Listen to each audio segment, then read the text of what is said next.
लिग्नियस अम्ल कहते हैं।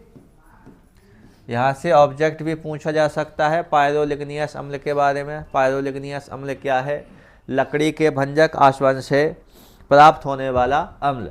लकड़ी के भंजक आसवन से प्राप्त होने वाले अम्ल को हम क्या कहते हैं? पायरोलिग्नियस अम्ल कहते हैं। ये तो हो गई पायरोलिग्नियस अम्ल की परिभाषा।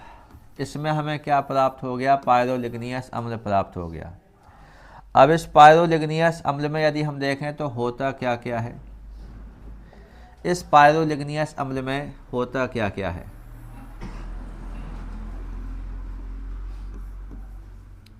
पायरोलिग्नियस अम्ल हमें कहाँ प्राप्त हुआ है? जब हमने क्या किया? लकड़ी का भंजक आसवन, तो उससे हमें एक अम्ल प्राप्त हुआ जिसे हमने क्या कहा? पायरोलिग्नियस अम्ल। और इस अम्ल में एक तो हमें क्या देखने के लिए मिलेगा? CH3OH।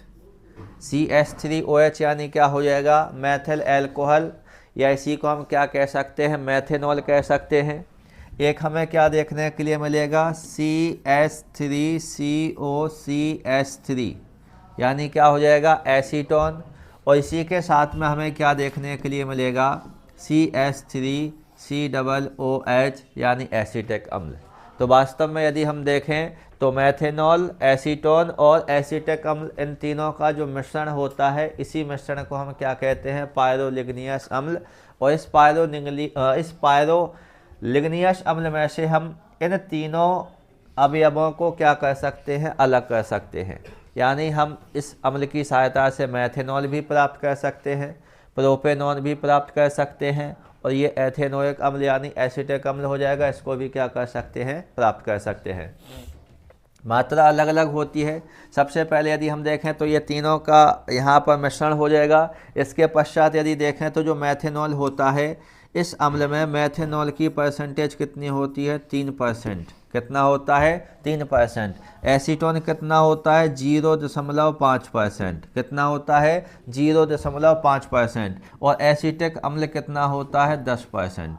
एसीटिक अम्ल कितना होता है? 10%। तो ये परसेंटेज भी हमें मालूम होना चाहिए। पायरोलिग्नियस अम्ल में मेथेनॉल 3%, एसीटोन 0.5% और एसीटिक अम्ल कितना होता है आपका? 10% होता है। अब सबसे पहले पायरोलिग्नियस जो अम्ल है, इस पायरोलिग्नियस अम्ल में हमें क्या करना है? चूने की क्रिया कराएंगे। देखो, अब आपके दिमाग में एक चीज़ ये आनी चाहिए कि इस पायरोलिग्नियस अम्ल में ये तीनों अवयव हैं। इन तीनों अवयवों को हमें क्या करना है? अलग अलग करना है। तो सबसे पहले हम क्या करेंगे? चूने का जल मिला देंगे। इसमें क्या कर देंगे? चूने का जल। चूने के जल का सूत्र क्या होता है? चूने के जल का सूत्र होता है CaOH का होल ट्वाइस। चूने का जल यानी बुझा हुआ चूना, कैल्शियम हाइड्रोक्साइड। तो पायरोलिग्नियस अम्ल में जैसे ही हम क्या करेंगे? सबसे पहले क्या करेंगे? चूने का जल मिलाएंगे। चूने का जल मिला करके इसको क्या किया जाता है? गर्म किया जाता है, जिससे एसीटिक अम्ल, इसमें अभी हमें क्या प्राप्त होगा? सबसे पहले तो जो एसीटिक अम्ल है, ये एसीटिक अम्ल कैल्शियम एसीटेट के रूप में पृथक होगा। ये किसके रूप में पृथक हो जाएगा? कैल्शियम एसीटेट के रूप में। कैल्शियम एसीटेट के रूप में।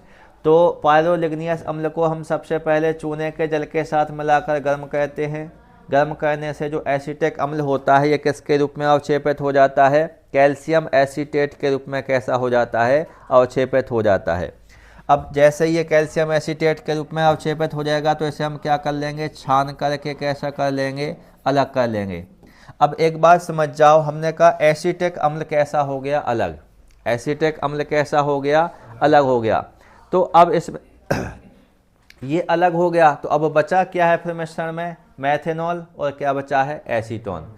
तो अब जो विलयन बचा हुआ है उसको सबसे पहले हम क्या करेंगे? 56 डिग्री सेल्सियस पर गर्म करेंगे, और फिर उसके पश्चात हम किस पर गर्म करेंगे? 65 डिग्री सेल्सियस पर गर्म करेंगे।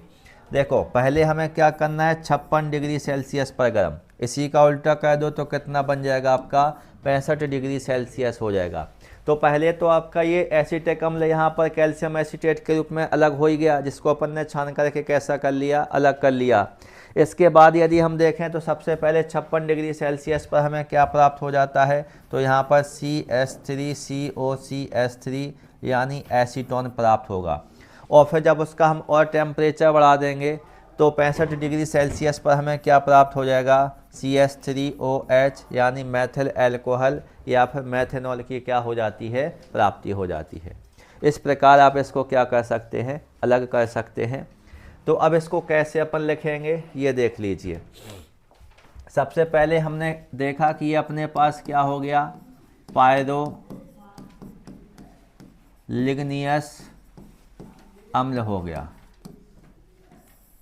क्या हो गया, पायरोलिग्नियस अम्ल। इस पायरोलिग्नियस अम्ल में हमने 3 कंपोनेंट देखे कि ये इसमें आपका एक CH3OH है प्लस इसी में क्या है CH3COCH3 है प्लस इसी में क्या हो गया CH3COOH हो गया।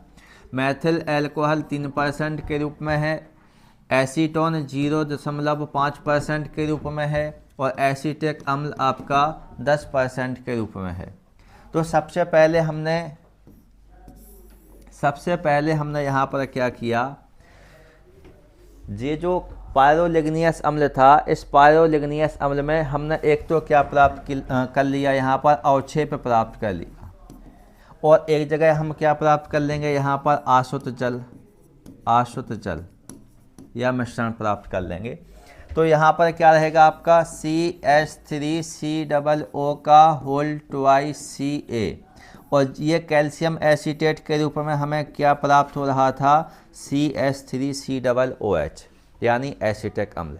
तो अभी अपन ने यहाँ पर ये देखा कि जब इसको क्या किया जाता है, चूने के जल के साथ मिला करके गर्म किया जाता है तो एसीटिक अम्ल कैल्शियम एसीटेट के रूप में कैसा हो जाता है, प्राप्त हो जाता है, जिसे छान करके क्या कर लिया जाता है, अलग कर लिया जाता है। तो ये अवक्षेप बन गया कैल्शियम एसीटेट का और इसमें क्या है आपका एसीटिक अम्ल। तो ये एसीटिक अम्ल कैसा हो गया, अलग हो गया। ये एसीटिक अम्ल कैसा हो जाएगा, अलग, जब इसकी क्रिया हम किसके साथ कर देंगे, H2SO4 के साथ क्या करा देंगे, क्रिया करा देंगे, H2SO4 के साथ क्रिया करा देंगे तो कैल्शियम एसीटेट में से एसीटिक अम्ल कैसा हो जाएगा, अलग। कैल्शियम एसीटेट कब बना, जब चूने के जल के साथ क्या किया, इसको अपन ने गर्म किया। अब यहाँ पर हमें क्या प्राप्त हुआ, आशुत जल, या फिर ऐसे लिख दो छना हुआ भाग, छना हुआ जल, छना हुआ भाग या छना हुआ जल।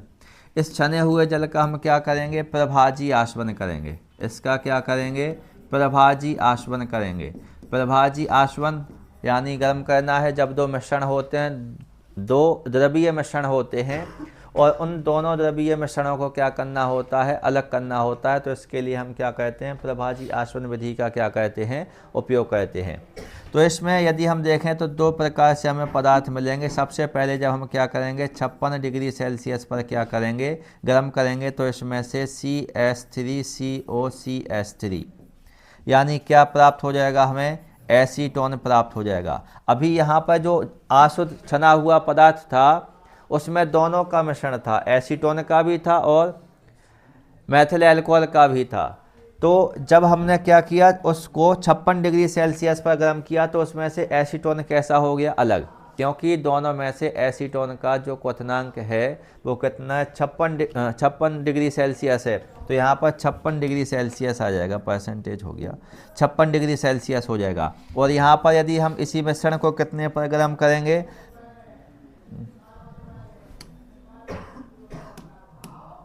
मक्खी बैठी होगी कहीं,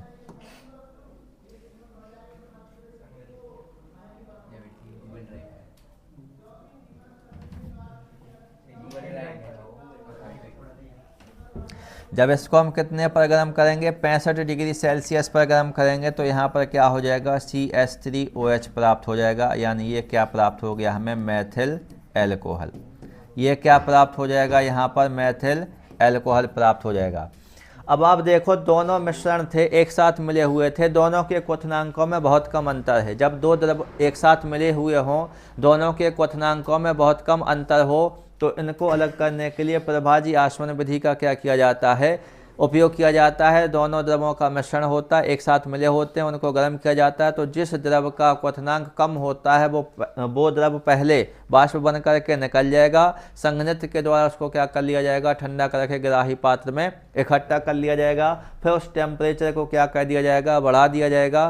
तो जिसका क्वथनांक ज़्यादा होगा अब वो दूसरी बार से फिर से क्या होगा, बाष्पित होगा। उसको फिर से संघनित्र के द्वारा ठंडा करके ग्राही पात्र में क्या कर लिया जाएगा, इकट्ठा कर लिया जाएगा। तो ये तो हो गया। साथ में ये भी पता चल गया कि एसीटोन का क्वथनांक कितना होता है, 56 डिग्री सेल्सियस। मेथिल अल्कोहल का क्वथनांक कितना होता है, 65 डिग्री